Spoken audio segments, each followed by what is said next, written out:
I'm Beth Neville, an artist working out of a studio in Milton, Massachusetts. And since 2016, I've been working on a series that I call The Great Walls. And these walls are intended to enhance our appreciation of our deep and diverse culture in the United States. So many different people coming from so many parts of the world. So I'm going to take a few minutes now and try to describe my ideas for the next wall I'm working on. And that wall is going to call End of Life. Over the years, I've done a number of works of art about death. And I'm not too happy with that term, so I'm going to call it End of Life Wall. Well, this is another work of art that I've done about death. And this is one of the very unfortunate episodes in American military history. Soldiers throughout the ages have gotten caught in mad, enraged massacres. So it's not unusual for armies to do this.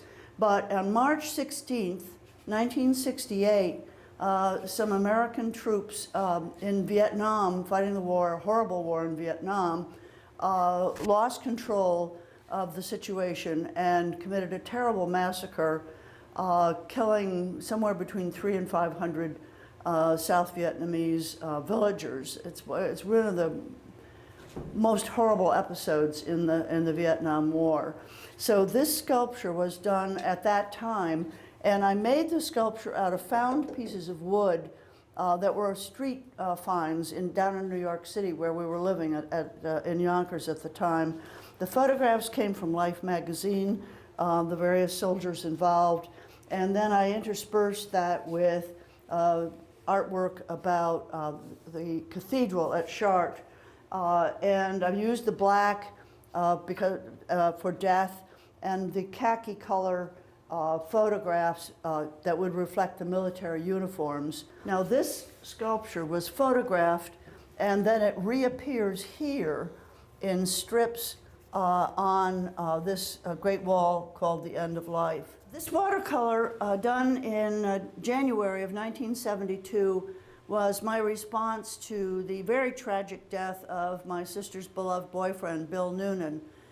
They were out on a road up in New England, I can't remember, Vermont or wherever, on an icy road in the middle of the morning, and he lost control of the car on the ice, and it hit head-on collision with another car, and he died in that accident.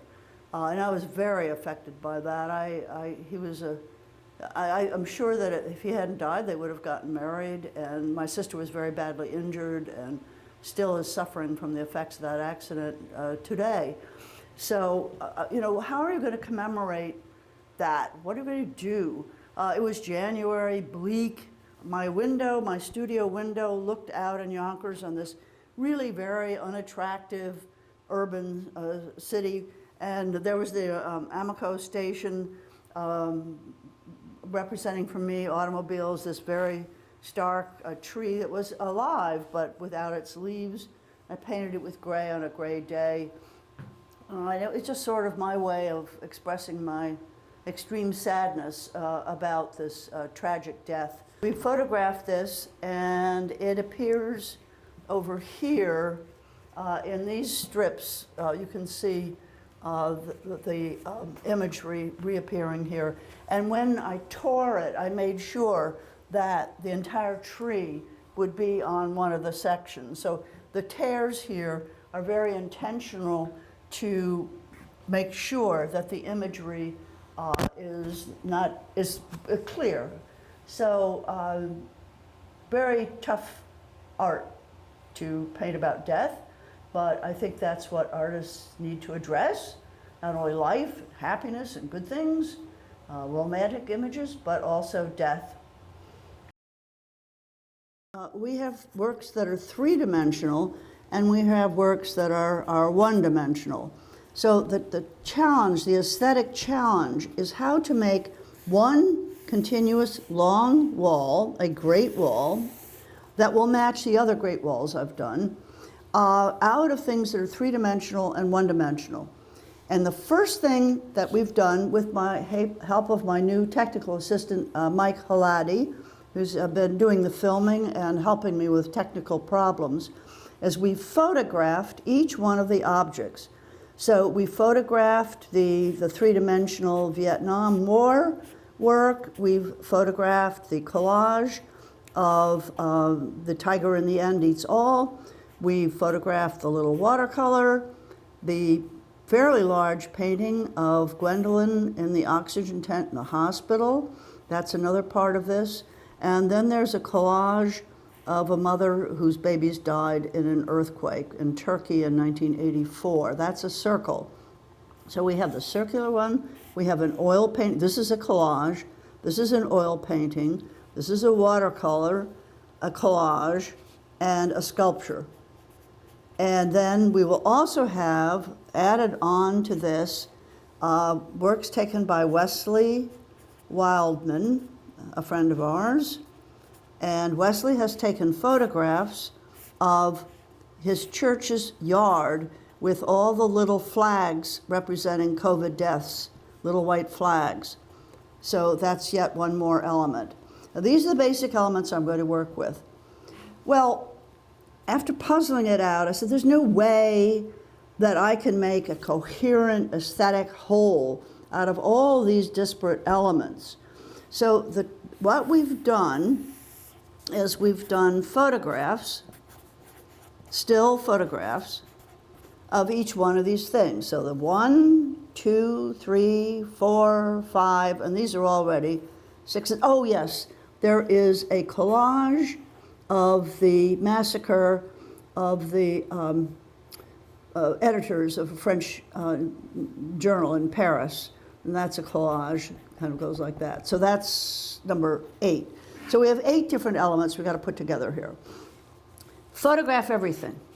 Then we went upstairs and we downloaded onto my iPhoto program, and out of that we are doing editing to, basically the editing we're doing with Mike and myself is we're doing the crop, we're cropping down.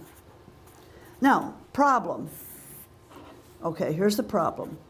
Each one of these objects up here is a different size. Some are big, some are small, some are round, some are, they're all different sizes. When we end up cropping, I think what's going to happen is it's going to end up making these images, the 8 of them, 1, 2, 3, 4, 5, 6, 7, and 8. Yes, we'll have a circle here, and we'll have an irregular image here, a watercolor here, so on and so forth, little flags, and so on. The problem is we're taking things that are large and things that are small, right? And we're reducing them to one size. Well, that's a distortion. That's quite a distortion of the original art. This is the original art up here. This is our source art. Beth Neville, art going back, I hate to admit it, but 60 years. Okay, so this represents 60 years of working with death as an image. Now, what are we going to do? How are we going to handle this? I think we're going to make this a virtue. This is going to become a good. All right? They're all reduced now to 1. They're all reduced to paper. They're all reduced in size and scale. All right? So this is our new raw material. All right? Out of which we are going to construct a great wall. This is like our paint and paper. All right? Paint and paper will be these images over here. What do we do next? And I've done this with another great wall. I did this with Wall Crisis.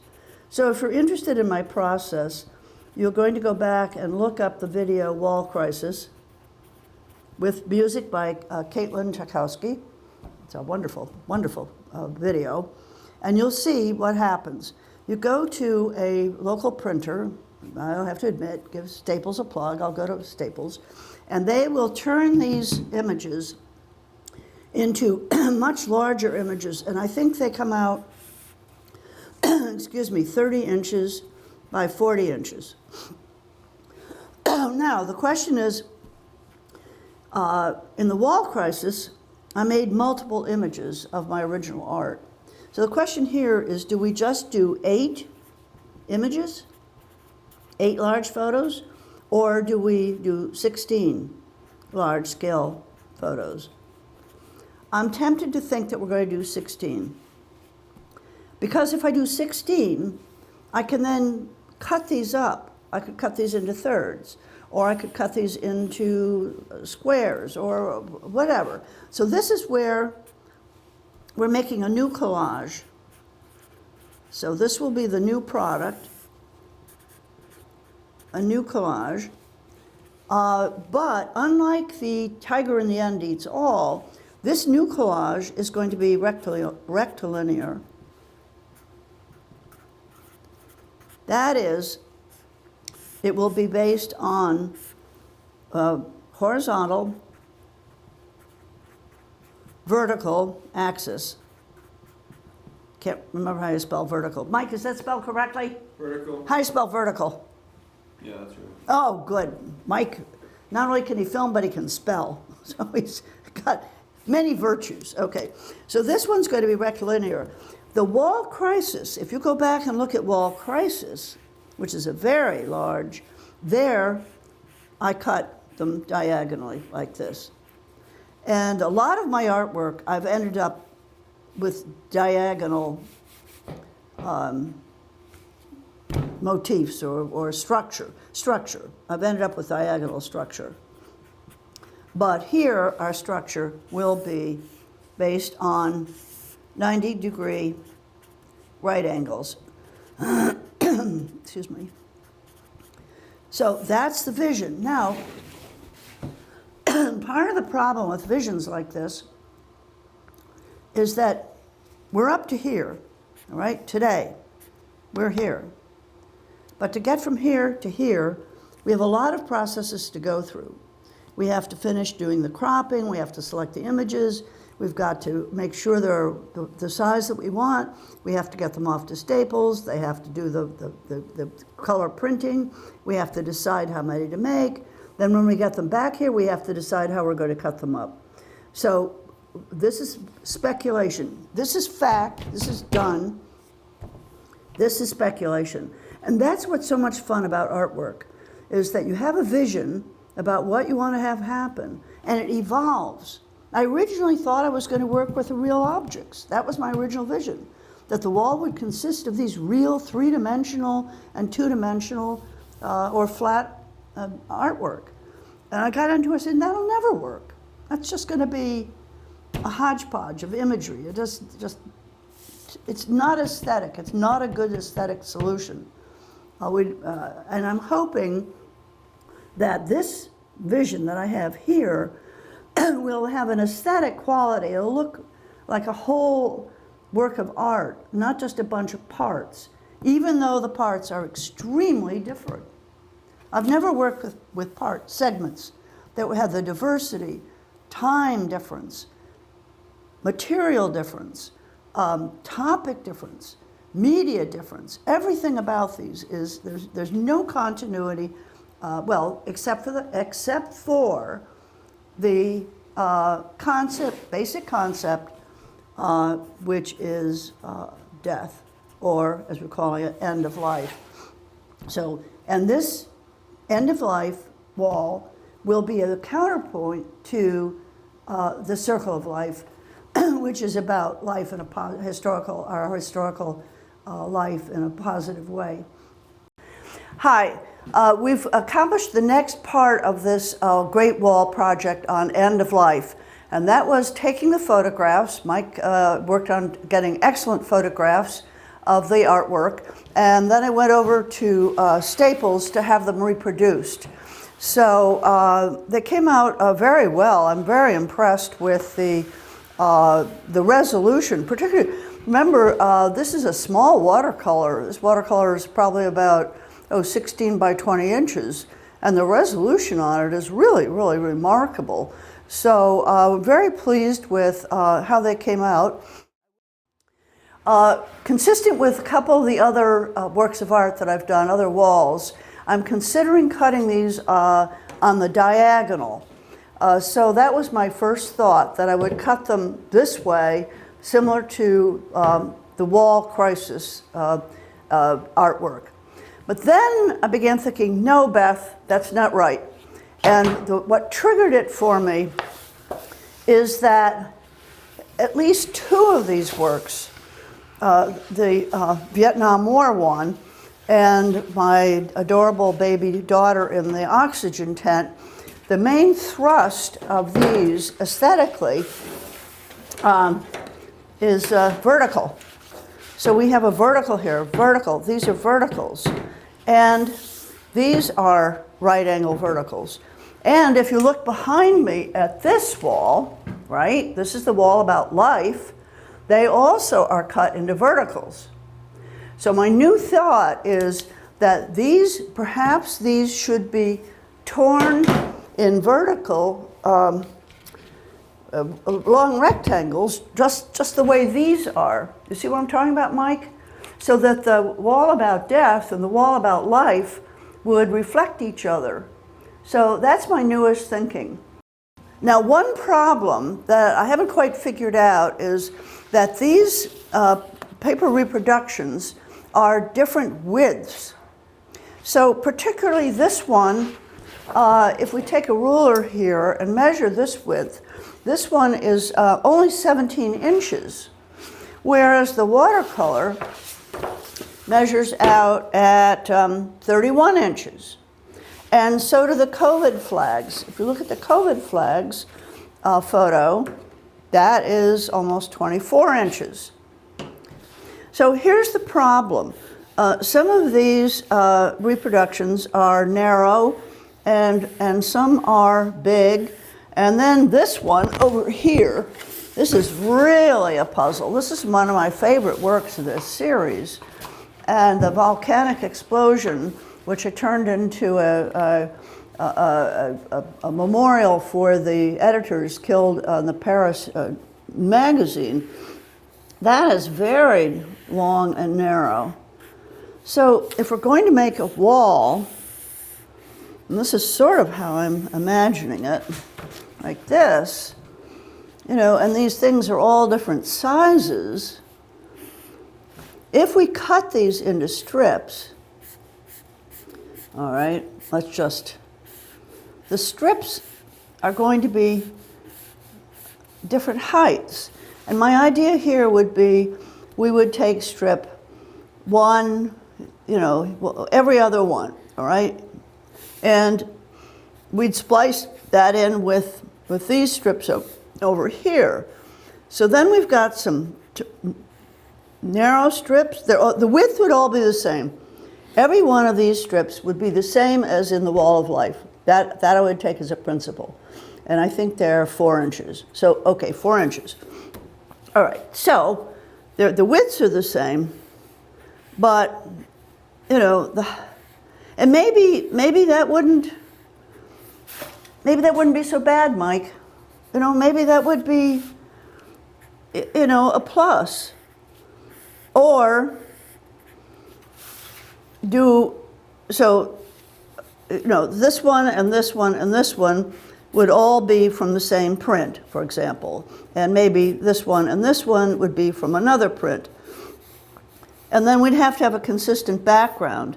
And as my sister Louise pointed out, white is a color for death, used in death for many cultures, particularly African cultures. And even in our, a shroud, you know, is often white.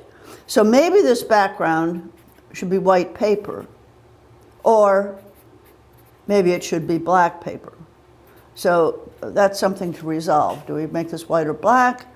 And how do we resolve the different heights here? That's the question. And we're looking for a white plastic bag. I had this photograph redone. These are the photographs taken by Wesley Wildman, at his church out in Needham of the flags representing the COVID disaster.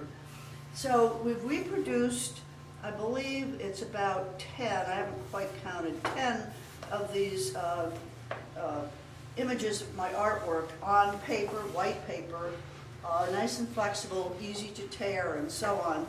On a couple of them, I needed to make some modifications, and I'm really pleased with how this one came out. This was about the Vietnam War massacre, what's called the My Lai massacre, and it's a wooden sculpture, but it reduced very nicely to a flat pattern. And the problem was that it was photographed against white, so you have to imagine this sculpture with white around the background. And when we're going to tear it up into strips, that was going to be a problem. So I painted this in yesterday, and I'm very pleased with how that worked out. In order to really make it pop out, I took a black marker and went around the edge of some of these where the color of the original artwork matched my new painted color. That one's ready to be torn up.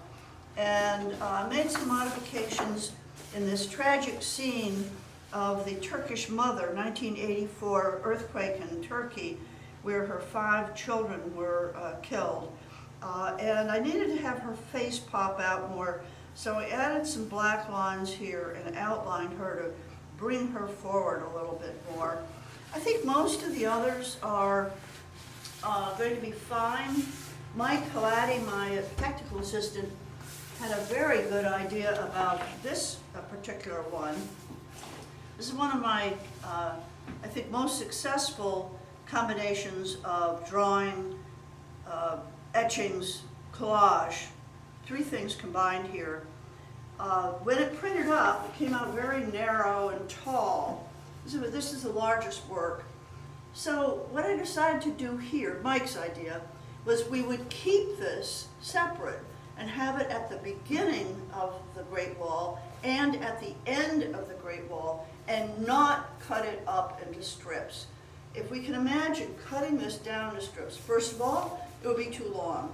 And secondly, the strips would be sort of like a crossword puzzle and just aesthetically not attractive, I think. So the next thing we need to do, and we've started on this, is that each one of these prints needs to be cut up, torn actually, into strips. And these strips are going to match the strips of the Circle of Life. Okay, there's Mike. He is beginning to tear up the printed artwork into 4-inch strips, and that is going to make it look like the Circle of Life video. So here we are, End of Life, one of the Great Walls. Where the vision is that this will be a long, continuous, excuse me on my voice, strip of black cloth. All right, here's our black cloth.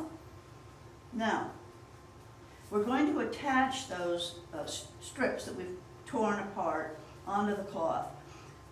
First thing I see, technically, is that the cloth will probably be folded over, because the width of this cloth is a lot wider than what we actually need. So I visualize turning this over. Then I think we need to reinforce the top. So somehow, with some kind of, I believe, paper, we're going to put a reinforcing strip in there inside, which will probably be glued down. So we're going to glue down and probably misspelled here, a reinforcing strip along the top. Strip. Now, that should strengthen the top. To hang it to the wall, I think we're going to put in grommets. Now, all of this is subject to, we tried it and it worked. So if we put grommets in here, that would give us a good firm way of penetrating the cloth and the reinforcing strip. Then I visualize it hanging to our ceiling bar, our ceiling molding up there with, I think we're going to have grommets, and we're going to use, I think, gray steel framing wire. And I like that. That's a harsh material. It's woven. It's a woven wire used for framing. And I like that. I think this is all it's technical stuff. It's harsh. It's not soft. And I think it reinforces the feelings about death, which is what this is about. So those are some of the technical things. And then today, hopefully, Mike and I will get going with the sponges. We're going to have a sponge party here, and we'll get in our sponge background. Okay, so now we're ready to put now we have to add the torn paper strips. Okay, there are two problems here, and we're going to use safety pins, all right? We bought the safety pins. Okay, here's the problem. And I think the only way to solve this problem, I'm sorry about my voice, is to get the strips in the black cloth and just try it. This is A, and this is B. Option A, option B. Here's our grommets. All right, reading up. Here's our black cloth with the design on it. One possibility is to take each strip, which are different. The problem here, what's the problem? The problem is they are different lengths, all right? In Circle of Life, every strip is the same length. In this End of Life, the strips are different lengths. So if we start them all at the top and they're different lengths, right? Supposing we think of them this way, and actually they're probably going to be a lot closer together than this. It's going to be, it would look like this. All right, actually these should be closer together, you know. So, now what's the advantage of that? The advantage of having them close together is we could take a safety pin and put two safety pins on each strip, all right? We could run a wire across here and we could safety pin these to the wire. So that would be an advantage, but aesthetically, is that what we want? Or do we want the strips to be more like the design in, Mike, can you hand over the My Lai Massacre one? When we look at this work of art, it's an advantage to have these strips irregularly placed, you know, some high, some low. And I think that's been a hallmark of my style in creating these wooden sculptures, of which I've done many.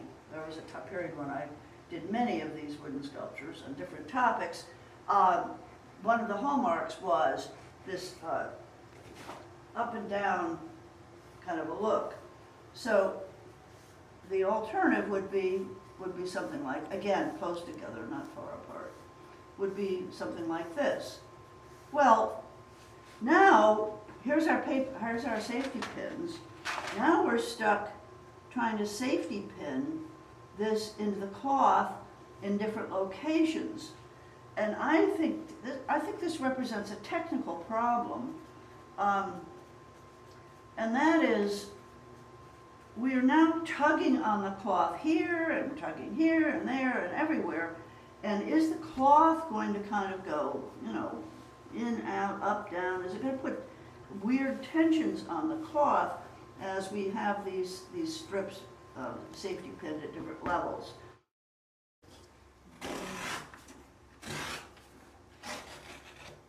All right, let's do the measuring.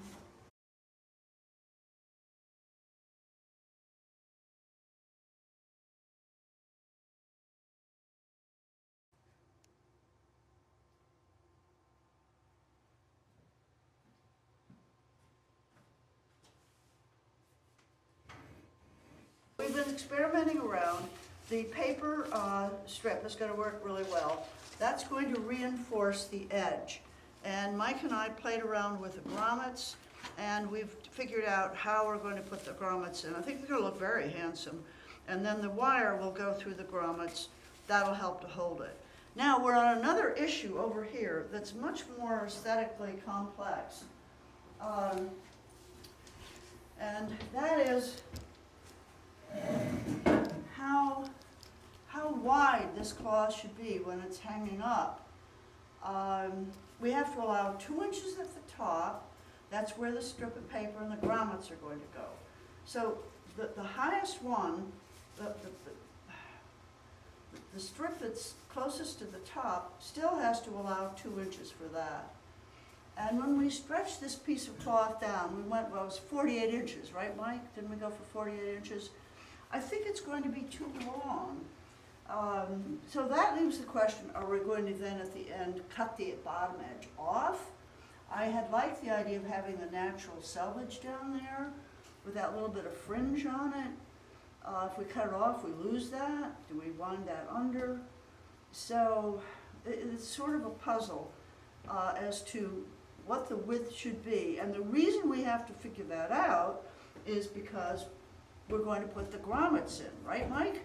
And so we're folding the cloth over, put the strip in and the grommets in, and that will determine how wide this piece of cloth is. Okay, what we're doing now, we've figured out a system. We've inserted the white paper inside here to stiffen it, and I found that if by stapling the cloth to the paper, it stabilizes the whole thing. We're spacing the grommets at every 13 inches. All right, one of the things we had to do was to extend the wall, which ended about here, and I wanted to get a few more feet. So Mike went off to Home Depot and got this foam board, this funny stuff, and we taped it together, and then to cover it up, we added a piece of paper here.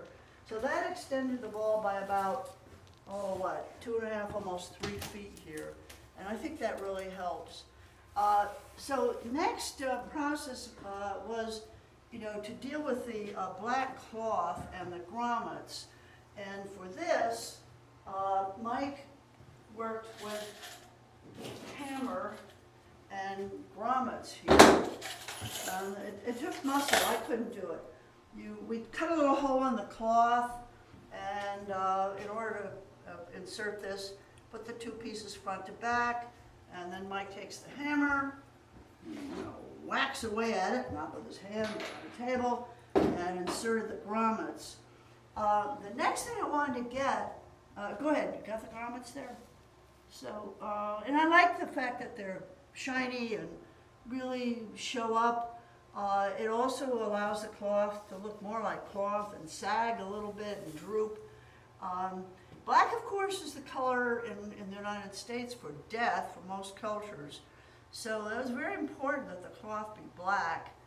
And then in order to make it a little bit more unpleasant, I used picture hanging wire attached to the grommets, and I definitely wanted the wire to be a part of the design. Mike put in some little nails up at the top. It's deliberate the way the wire is wound around the nail. I wanted that to be very visible. I didn't want it to look beautiful or polite or happy. So the linear lines of the vertical wire is very much a part of this. The next step was to put all the strips of the photographs, the reproductions of my artwork about death, out in a long line and try to determine what order they should be in. So when I have them all stretched out, and they alternated back and forth from one section to the next, I knew how they were going to go on the wall. I took safety pins, very common safety pins, and put them through the paper, and then each one gets tacked up here. So this is the next one. And that's sort of a matter of judgment. I need 2 pins here, actually. Here's another safety pin. All right, let's take this one. And it goes through here. punch a hole in there. And then here we go, it's sort of a matter of judgment. This 1, 2, 3, 4, 5 are all from the same piece of, same photograph, same artwork. And then you have to decide, we certainly don't want them to match like that. We want them to alternate. And this alternating back and forth goes back to some of my earliest artwork in wood sculpture, where the pieces of wood would be alternating up and down, not in a straight line. And they were covered with photographic images. So once you decided where this is going to go, and I see the pin came out, then the hard part for me with my sore shoulder is to actually pin this up. And then I have to figure out how much it's going to droop and place the next pin over here. So that's basically the technique that I used. I think it's very interesting, though, in terms of how I've done my artwork, how close this is to those wood sculptures that I did in the Vietnam War era. So this photograph particularly is based on that sculpture. And so this art reflects directly back on that work that I did decades ago. I think that's kind of fascinating. All right, thanks for watching.